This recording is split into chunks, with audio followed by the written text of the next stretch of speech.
అందరు చేసేవాళ్ళు తెలంగాణ ప్రజలారా, తెలంగాణ ద్రోహి 6 అడుగుల దున్నపోతు హరీష్ రావు తెలంగాణ ప్రజల కొరకు దొంగ ప్రెస్ మీట్ పెట్టి మాట్లాడుతూ ఉన్నాడు. సిగ్గులేని ముండా కొడుకు హరీష్ రావు, సిగ్గుందా నీకు?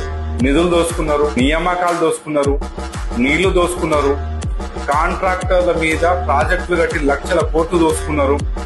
తెలంగాణ ప్రజలను మోసం చేయడానికి నువ్వు ఇలా ప్రెస్ మీట్ పెట్టి మయమర్చి తెలంగాణ ప్రజలను ఏదో తెలివి తక్కువ లెక్క గొర్రె లెక్క తయారు చేయడానికి నువ్వు సిద్ధంగా అయిపోయావు. మళ్ళా రాజ్యాధికారం రావడానికి సిగ్గులని దివానా కూడా 1000 ఫోన్ ట్యాపింగ్లు ఎందుకు చేసిర్రు, దాన్ని తెలంగాణ ప్రజలు తిడతారని చెప్పేసి మయమరపడానికి అలా ప్రెస్ మీట్ పెట్టినాం.